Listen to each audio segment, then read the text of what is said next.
नमस्कार दोस्तों, मैं हूं ज्योति पाठक और आप देख रहे हैं बॉलीवुड स्पाई। जी हाँ, जितना मुश्किल होता है पैसों को कमाना, उससे कहीं ज्यादा मुश्किल होता है उन पैसों को संभाल कर रखना, उनका सही इस्तेमाल करना। और ये बात समझ चुके हैं सुशील कुमार। जी हाँ, जिन्होंने 2011 में कौन बनेगा करोड़पति से 5 करोड़ का इनाम जीता था। और उसके बाद अगर देखा जाए तो उन्होंने बताया कि किस तरीके से केबीसी के बाद, ये इनाम जीतने के बाद, वो बर्बादी के रास्ते पर चले गए थे। जी हाँ, उन्होंने फेसबुक पर एक बहुत बड़ा डिटेल में पूरी तरीके से शेयर किया है कि क्या क्या उनके साथ हुआ, किस तरीके से वो बर्बादी के राह पर चले गए थे। उनमें से मैं आपको कुछ इंपॉर्टेंट बातें बताना चाहूंगी।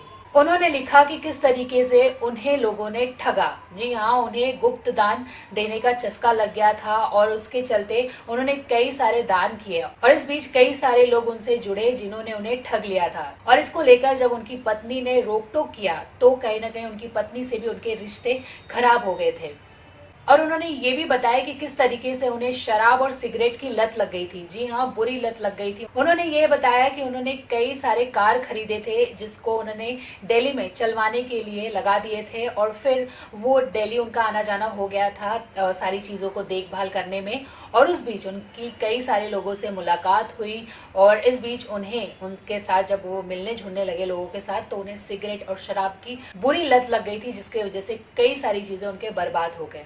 और उन्होंने ये भी बताया कि किस तरीके से उन्हें निर्देशक बनना था और उसके लिए वो मुंबई आए थे। ये सपना लेकर वो आए थे मुंबई, क्योंकि उन्होंने वो बहुत सारी फिल्में देखी थी जिसके चलते उनके अंदर ये सपना आया और उन्होंने सोचा कि इस सपने को पूरा किया जाए। लेकिन वहां पर भी उन्हें लोगों ने कहा कि आप टीवी से शुरुआत कीजिए, टीवी सीरियल से शुरुआत कीजिए। लेकिन उन्हें पहले टीवी में काम करने की सलाह दी गई और फिर उसके बाद उन्हें प्रोडक्शन हाउस में काम दिया गया और कुछ दिन बाद वो ये भी छोड़कर चले गए।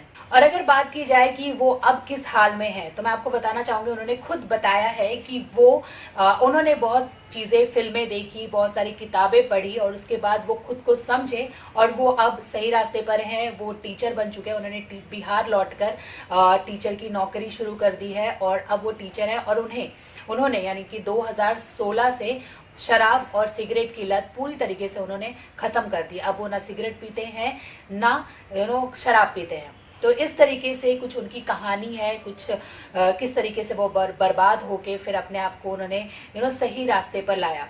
तो देखिए दोस्तों, किस तरीके से आपको पैसा तो बहुत मिल जाता है लेकिन उस पैसे को सही तरीके से संभालना उतना ही मुश्किल होता है। मैं आप लोगों से जानना चाहूंगी, मुझे बताइए कि आप लोगों की क्या राय है इस पूरी बात पर और क्या कुछ कहना चाहते हैं, कमेंट सेक्शन में बता दीजिए। और देखते रहिए बॉलीवुड स्पाई ऐसी अपडेट्स के लिए। नमस्कार दोस्तों, मैं हूँ पलक श्रीवास्तव। दोस्तों, बॉलीवुड स्पाई को तो आपने बहुत सारा प्यार दिया और अब हमारे नए चैनल फूड स्पाई को भी आपकी उसी प्यार और सम्मान की जरूरत है। मैं शुक्रगुजार हूँ बॉलीवुड स्पाई का, जिन्होंने मुझे मेरे टैलेंट को शो करने के लिए इतना अच्छा प्लेटफॉर्म दिया। दोस्तों, फूड स्पाई पे आपको मिलेंगी ढेर सारी recipes, easy and quick recipes and celebrities खुद बताएंगे कि वो कौन सा डाइट प्लान फॉलो करते हैं। तो दोस्तों, अगर अभी तक आपने हमारे चैनल को सब्सक्राइब नहीं किया है तो नीचे दिए गए लिंक पे क्लिक करिए एंड सब्सक्राइब करिए।